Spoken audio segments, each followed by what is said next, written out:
ഞാനിപ്പോൾ അവിടെ നിന്ന് തണുക്കുന്നുണ്ടാവും ഈ സമയത്ത്. ബെഡ്ഷീറ്റ് ബ്ലാങ്കറ്റിൻ്റെ അകത്തായിരിക്കും കംഫർട്ട്, അത് മേടിച്ചിട്ട്.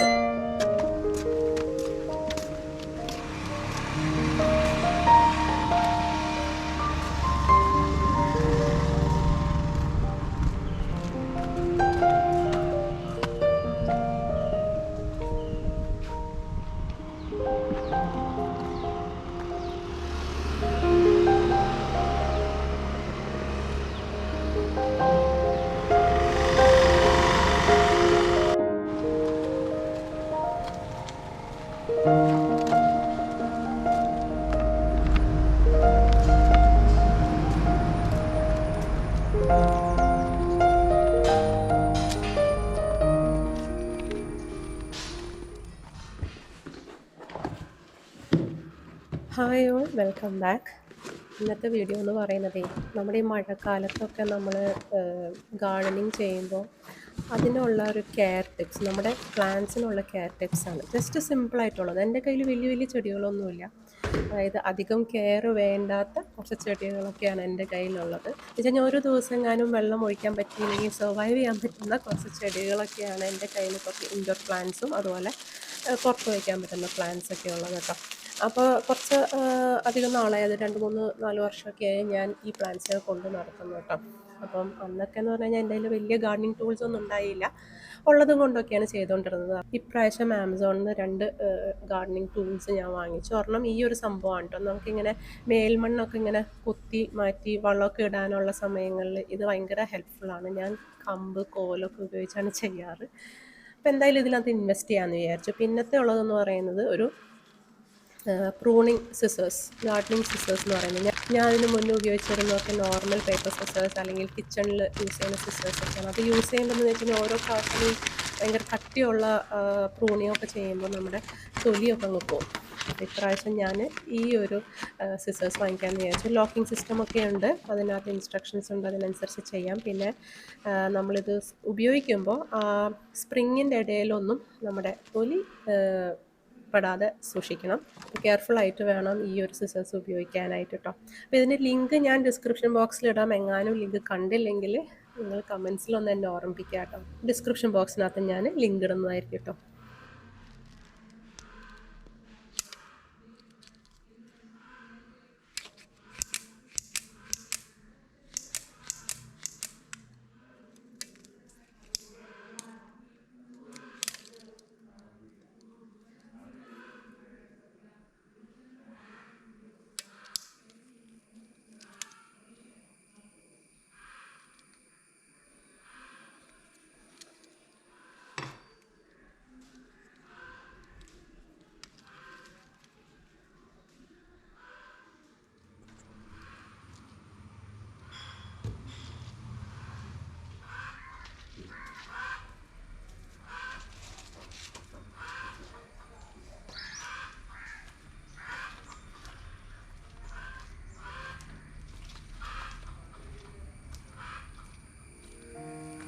അപ്പോൾ പുറത്തിരിക്കുന്ന ചെടികളെന്ന് പറയുന്നത് ഈ ഒരു ചെടിയാണ് കേട്ടോ. ഇത് ബോഗൺവില്ലയാണ്.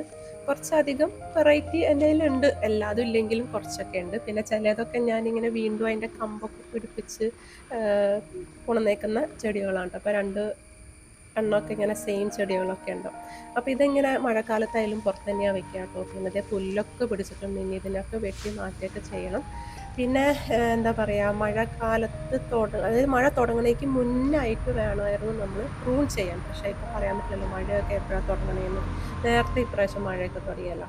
അപ്പോൾ എന്തായാലും കുഴപ്പമില്ല, നമ്മൾ പ്രൂൺ ചെയ്യണം. ഇച്ചിരി ഹാർഡ് പ്രൂണിങ് ആണ്, അതായത് ഇച്ചിരി ആഴത്തിൽ വേണം വെട്ടാനായിട്ട്. അപ്പോൾ അതായത് ഇങ്ങനെ കുറേ ഇങ്ങനെ ഇലയൊക്കെ കുഴിഞ്ഞൊക്കെ ഇങ്ങനെ ഇരിക്കും. പക്ഷെ അതൊന്നും വറി ചെയ്യേണ്ട കാര്യമില്ല.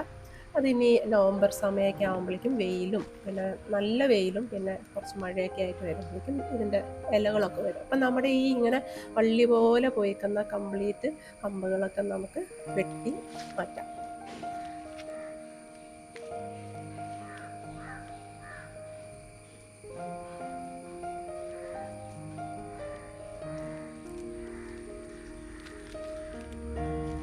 നമ്മുടെ പാകത്തിനുള്ള ഹൈറ്റിൽ, അല്ലാണ്ട് ഇങ്ങനെ കുഞ്ഞ് ചെയ്യാൻ പറ്റുന്നതല്ലാണ്ട് നമ്മുടെ ഒരു ഹൈറ്റിൽ നമുക്ക് എത്ര വേണോ ഈ ചെടി അതിനനുസരിച്ചാണ് ഞാൻ എല്ലാം വെട്ടി കൊടുക്കുന്നത്.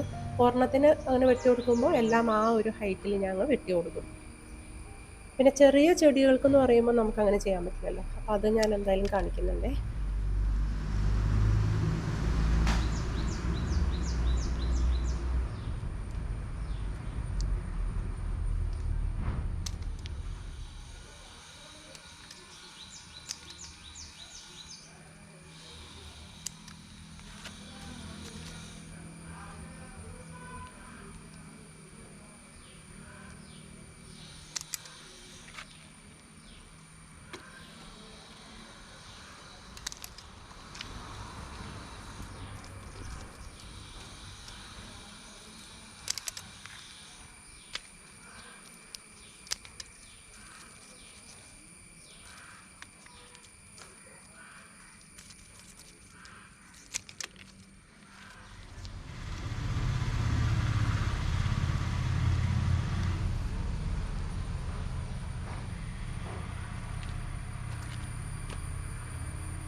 ഇങ്ങനെ വെട്ടിക്കൊണ്ടിരിക്കുമ്പോഴാണ് കേട്ടോ നല്ല മഴക്കാർ കാണുന്നുണ്ട്.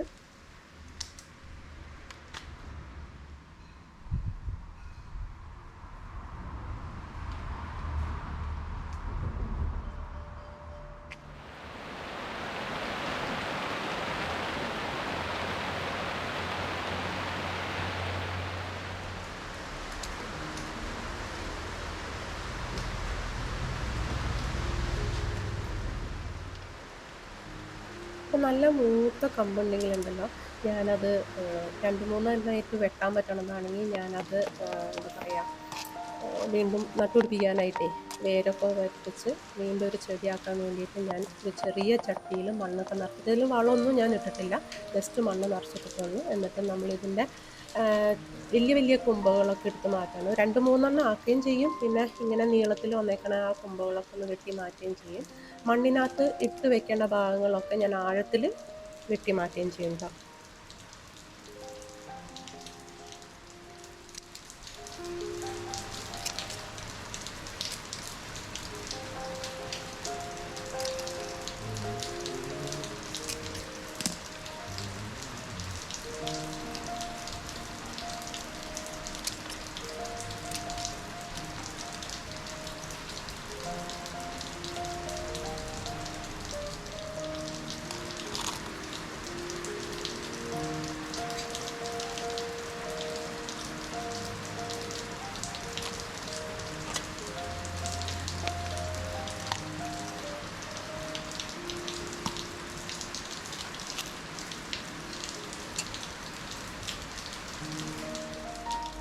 അപ്പോൾ അതാ നമ്മൾ ചെയ്ത് കഴിഞ്ഞു. ഒരു 3 കമ്പ് കിട്ടിയിട്ടുണ്ടായി. അത് 2 ചട്ടിയിനകത്ത് ഞാൻ വെച്ചിട്ടുണ്ട്. പിന്നെ ഞാൻ വെക്കുമ്പോൾ ഇങ്ങനെ ചെറുതായിട്ട് ചാറ്റൽ മഴയൊക്കെ വീഴുന്ന സ്ഥലം, അല്ലെങ്കിൽ മഴ നിലത്ത് വീഴുമ്പോൾ അതിൽ നിന്ന് ഇങ്ങനെ തെറിപ്പിച്ച് മണ്ണിലേക്ക് നനവ് വരുന്ന രീതിയിലുള്ള സ്ഥലത്താണ് വെക്കുന്നത്. അപ്പോൾ ഇതാണ് എൻ്റെ പ്രൊപ്പഗേറ്റിംഗ് പ്ലേസ് എന്ന് പറയാം. ഞാനിങ്ങനെ കമ്പുകളൊക്കെ മുറിക്കുമ്പോൾ കളയണ്ടാലോ എന്ന് വിചാരിച്ചു ഇതുപോലെ ചെറിയ ചട്ടിയിലാക്കി വെച്ച് ഈ സൈഡിൽ ഇങ്ങനെ വയ്ക്കും. അപ്പോൾ അതൊക്കെ വെള്ളം കൊള്ളുകയും ചെയ്യും, നമുക്ക് വലിയ ശ്രദ്ധയൊന്നും ആവശ്യമില്ല.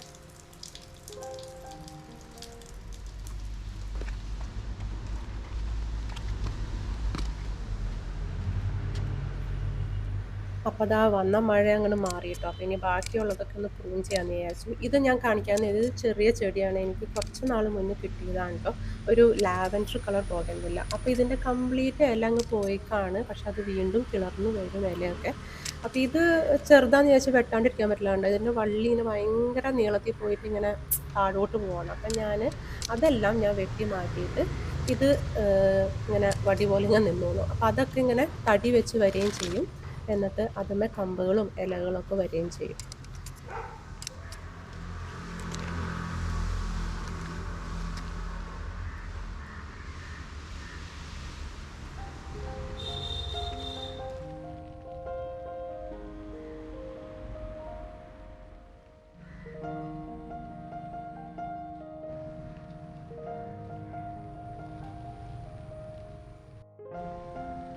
അപ്പം അങ്ങനെ ബോഗൺവില്ലയുടെ നമ്മുടെ പണി കഴിഞ്ഞു. എല്ലാത്തിൻ്റെയും മുട്ടയൊക്കെ അടിച്ചു. ഇനിയിപ്പം അങ്ങനെ തന്നെ ഇരുന്നോട്ടെ, മഴക്കാലത്തൊക്കെ അവിടെ അങ്ങനെ തന്നെ ഇരുന്നോട്ടെ കേട്ടോ.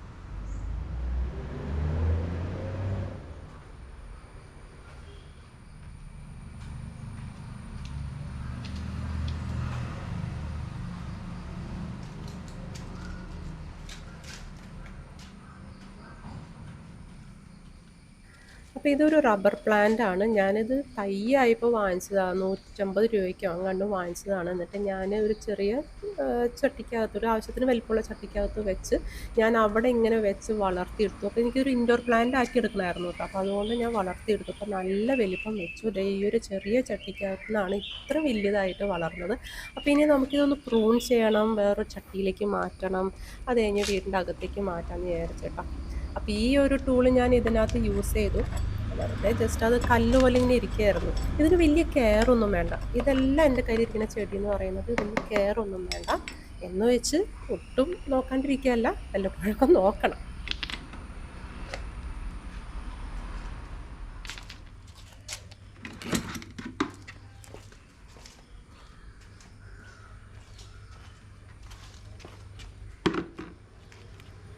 അപ്പോൾ അതാ നമ്മൾ കുറച്ച് ചട്ടികളൊക്കെ ഇതിന് മുന്നേ നേരത്തെ വാങ്ങിച്ചു വെച്ചിട്ടുണ്ടായിരുന്നു. അപ്പോൾ അടുത്തൊരു വീട്ടിൽ ഇങ്ങനൊരു ചട്ടികളും പിന്നെ ഗാർഡനിങ്ങിനായിട്ടുള്ള സാധനങ്ങളൊക്കെ വിൽക്കുന്നുണ്ട്. അപ്പോൾ അവിടെ പോയി കുറച്ച് ചട്ടി വാങ്ങിച്ചു. ഇതാ ഈ ചട്ടിക്കകത്ത് നിലത്ത് ആദ്യം തന്നെ നമ്മൾ കുറച്ച് കല്ലുകളോ അല്ലെങ്കിൽ ഊട്ട് കഷ്ണങ്ങളോ നമ്മൾ വെച്ച് കൊടുത്തിട്ട് നമുക്ക് ചെടി വെച്ച് കൊടുക്കാം. അപ്പോൾ ഇത് ഭയങ്കര കട്ടിയാണ്. ഇത്ര ലോങ് ആയിട്ടിരിക്കുന്ന ചെടീനെ പുറത്തേക്കൊക്കെ നല്ല പാടുണ്ടായിരുന്നു. ഇതിൻ്റെ വേരൊക്കെ നല്ല തിങ്ങി നിറഞ്ഞിരിക്കുകയായിരുന്നു കേട്ടോ. എന്തായാലും നമുക്ക് ഇപ്പോൾ ഇട്ടത് നന്നായി എന്ന് ഞാൻ വിചാരിക്കുന്നു.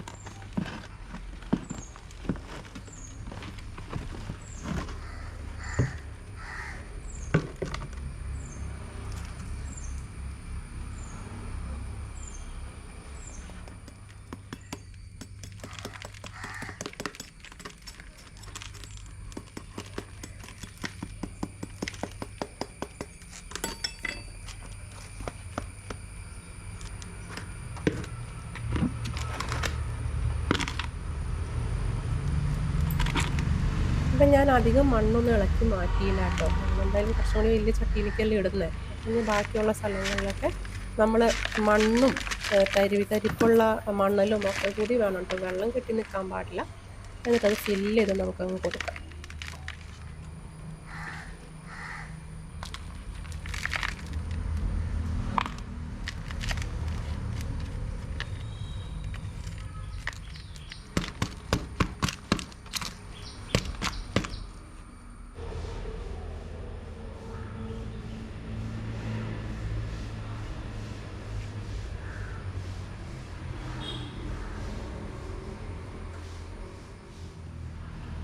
അപ്പോൾ കണ്ടില്ലേ, ഇത് ഇത്ര വലിപ്പം കേട്ടോ. എന്നെക്കാട്ടിലും പൊക്കം വെച്ച് ചെടി. പക്ഷെ ഞാൻ ഇപ്പോഴാണ് മനസ്സിലാക്കി, എഡിറ്റ് ചെയ്യുമ്പോഴാണ് ഞാൻ വിചാരിച്ചത്. ഇത് ആദ്യം ഞാൻ എനിക്ക് എത്രത്തോളം ഹൈറ്റ് വേണോ അതിനനുസരിച്ച് കട്ട് ചെയ്ത് പ്രൂൺ ചെയ്തിട്ട് നമുക്ക് ഇത് റീപോർട്ട് ചെയ്യാമായിരുന്നു. അപ്പോൾ അത്രയും ഭാരം ഉണ്ടാവില്ലായിരുന്നു ഞാൻ നേരത്തെ ഈ ചട്ടിയിൽ നിന്ന് എടുക്കാൻ ശ്രമിച്ചപ്പോൾ. പക്ഷേ എനിക്ക് ഭയങ്കര വിഷമം വരും കേട്ടോ ഇതിനൊക്കെ ഇങ്ങനെ പ്രൂൺ ചെയ്യാനായിട്ടാകുമ്പോൾ. ഇതിപ്പോൾ ആദ്യമായിട്ടാണ് ഞാൻ ഈ റബ്ബർ പ്ലാന്റിനെ പ്രൂൺ ചെയ്യുന്നത് കേട്ടോ. നല്ല വിഷമമുണ്ടായിരുന്നു. എന്തായാലും പിന്നെയുള്ള കാര്യം എന്ന് പറയുന്നത്, ഞാനിത് വെട്ടി മാറ്റിയാൽ ഇതിൻ്റെ ബാക്കി മോൾ ഭാഗം ഉണ്ടല്ലോ, അതൊക്കെ നമുക്ക് പ്രൊപ്പഗേറ്റ് ചെയ്ത് വേറെ റബ്ബർ പ്ലാന്റ് ഉണ്ടാക്കാൻ പറ്റുമെന്ന് ഞാൻ യൂട്യൂബിൽ കണ്ടിരുന്നു. അപ്പോൾ അതും കൂടി ചെയ്യാമെന്ന് വിചാരിച്ചപ്പോൾ ഞാൻ പിന്നെ ഓക്കെ ഫൈൻ.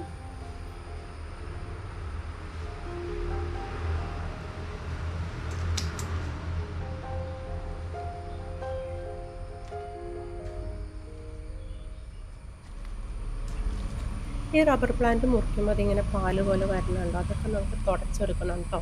ആ രണ്ട് സൈഡിൽ നിന്നുള്ള അതൊക്കെ തുടച്ച് വൃത്തിയാക്കണേ.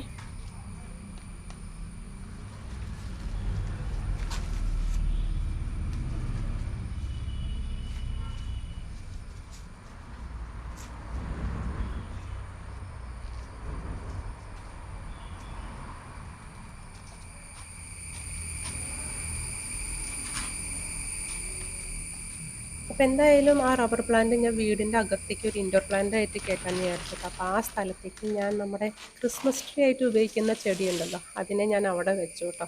ഇതിനെ നമ്മൾ സംരക്ഷിച്ച് കൊണ്ടുപോയില്ലെങ്കിൽ അടുത്ത ക്രിസ്മസിന് ക്രിസ്മസ് ട്രീ ഉണ്ടാവില്ല. അപ്പം ഇതിനും അധികം കെയർ ഒന്നും വേണ്ട. പക്ഷെ എന്നാൽ നമ്മൾ ഡയറക്റ്റ് സൺലൈറ്റിലേക്ക് വെക്കാനും പാടില്ല. അപ്പോൾ അതുകൊണ്ട് അവിടെ വെച്ചു.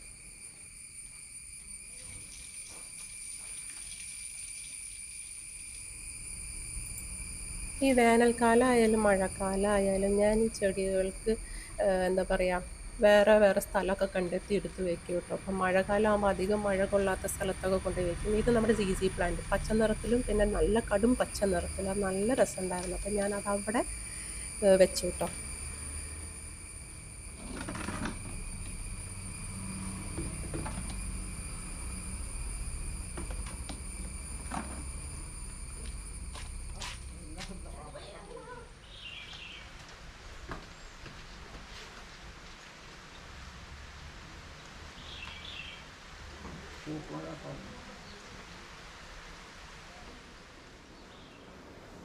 എൻ്റെ മുന്നത്തെ വ്ളോഗ്സൊക്കെ ഉണ്ടെങ്കിൽ ഈ ചെടിയൊക്കെ നിങ്ങൾക്ക് നല്ല പരിചയമായിരിക്കും. അതൊരു കോർണറിൽ ഇരുന്നതായിരുന്നു. എന്ത് പറ്റിയെന്ന് അറിയില്ല, ആ ചെടിക്ക് ആകെ ഒരു വാട്ടം. അപ്പം എന്തായാലും ഈ ചെടീനെ അകത്ത് കയറ്റാറായിരുന്നു. പിന്നെ ആ ചെടീനെ ഞാൻ മാറ്റാമെന്ന് വിചാരിച്ചു. പിന്നെയെന്ന് പറയുന്നത്, ഈ ഇങ്ങനെ ചെടി ഇരിക്കുമ്പോഴുണ്ടല്ലോ, ഈ ഇലയിൽ നിന്നൊക്കെ ഇങ്ങനെ പൊടി വന്ന് നിൽക്കും. ഇത് കാണാൻ ഭംഗിയുണ്ടാവില്ല. അപ്പോൾ നമുക്കിങ്ങനെ തുടച്ചെടുക്കാം. വെറുതെ നനഞ്ഞ തുണി കൊണ്ട് തുടച്ചെടുക്കാം. ഇല്ലെങ്കിൽ ഒരു സ്പ്രേ ബോട്ടിലിൽ കുറച്ച് വെള്ളം, കുറച്ച് നമ്മുടെ എന്താ പറയുക, ആര്യവേപ്പിൻ്റെ എണ്ണയുണ്ടല്ലോ, നീം ഓയിൽ, അത് ഒന്ന് നമ്മൾ ഷെയ്ക്ക് ചെയ്ത് സ്പ്രേ ചെയ്ത് തുടച്ചപ്പോൾ നല്ല തിളങ്ങുന്ന ഇല പോലെ ഇരിക്കും.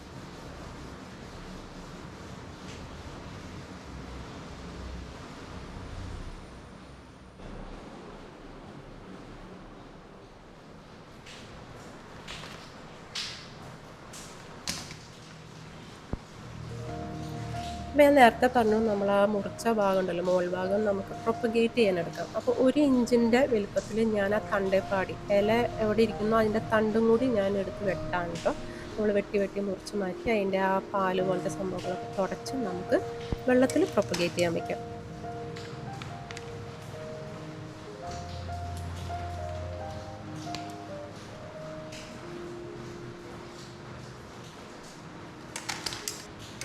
ഇത് ഏറ്റവും ടോപ്പ് മോസ്റ്റ് പാർട്ട് ആയിട്ടുള്ള ആ ചെടി ഭാഗമാണ്. അത് എൻ്റെ തുമ്പത്ത് കണ്ടോ, ഇല വരുന്നതാണ് ഓരോന്ന്. അപ്പോൾ ഞാൻ താഴത്തെ 2 ഇല ഞാൻ മുറിച്ച് മാറ്റിയിട്ട് ഈ കുപ്പിക്കകത്ത് വെക്കുന്ന രീതിയിൽ ഞാൻ സ്പേസ് കൊടുക്കുകയാണ്. അപ്പോൾ ഇതിന് വേരുണ്ടാവുമോ നോക്കാം നമുക്ക്.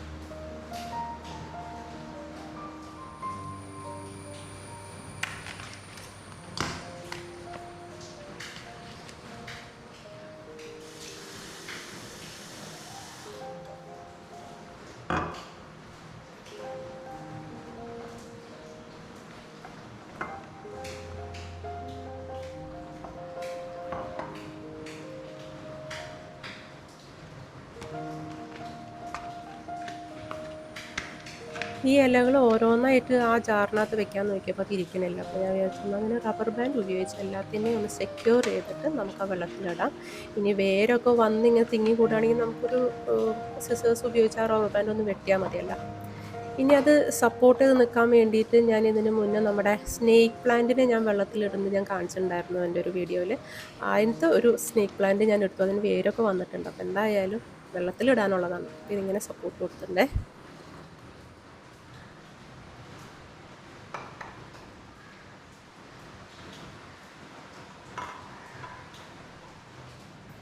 കുറച്ച് വെട്ടവും വെളിച്ചമുള്ള ഒരു സ്ഥലത്തേക്ക് വെക്കണം. ഇവിടെയാണ് കേട്ടോ ഞാൻ മിക്കതും വെക്കാറ്.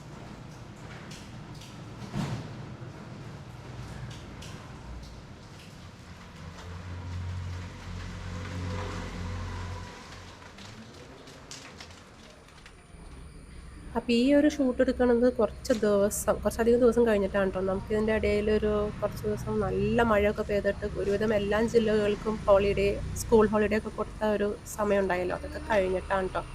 അപ്പോൾ നമ്മുടെ ഇത് ഫിലഡെൻഡ്രോൺ എന്ന് പറയുന്ന ഈ ഒരു ചെടിയാണ്. അത് ആ ഒരു ചട്ടിക്കകത്തിരുന്നിട്ട് എനിക്ക് അത്രയും അങ്ങോട്ട് ഇതായി തോന്നിയില്ല. പിന്നെ അതിന് 2 കമ്പുണ്ട്. അപ്പോൾ ഞാൻ ഇത് 2 ചട്ടിയിലേക്ക് മാറ്റിയിടാം. അപ്പോൾ എനിക്ക് 2 ഫിലഡെൻഡ്രോൺ കിട്ടില്ല.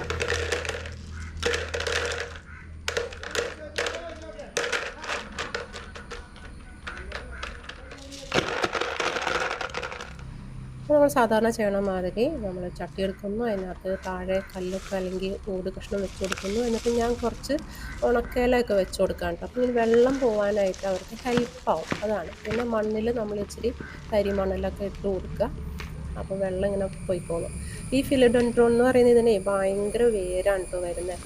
അപ്പോൾ ഈ ഇത്രയും വേരെപ്പാടി നമുക്ക് ഈ ചട്ടിക്കകത്ത് വയ്ക്കാൻ പറ്റില്ല. അപ്പോൾ അതിനെ ഞാൻ വെട്ടി മാറ്റാണ്. മെയിൻ വേരുകളൊക്കെ അവിടെ തന്നെ വയ്ക്കും, ചെറിയ ചെറിയ വേരുകൾ ഞാൻ എടുത്ത് മാറ്റും. പിന്നെ ഇത് 2 ആക്കി ഇരിക്കുകയും ചെയ്യാം കേട്ടോ.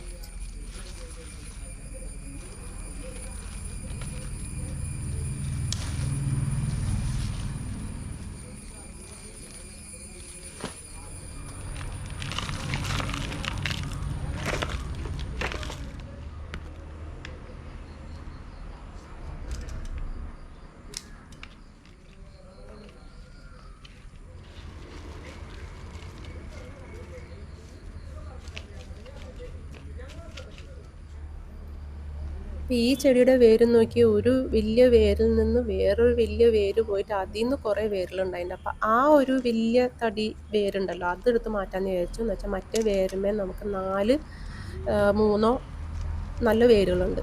അപ്പോൾ ഇതെല്ലാം കൂട്ടി വട്ടത്തിലാക്കി ചുറ്റി വെച്ച് നമുക്ക് ചട്ടിക്കകത്ത് കയറ്റി വയ്ക്കാം. ഇത് ഒരു പ്രത്യേകം തരം ഭംഗിയുള്ള ഒരു ഇലയുള്ളൊരു ചെടിയാൽ എനിക്കത് ഭയങ്കര ഇഷ്ടമാണ്. ഇത് കാണാനായിട്ട് പൂവൊന്നും ഇല്ലെങ്കിലും ഇത് കാണാൻ നല്ല ഭംഗിയുണ്ട്. ഫിലഡെൻഡ്രോണിൻ്റെ ചെറിയ വേർഷനാട്ടോ അത്.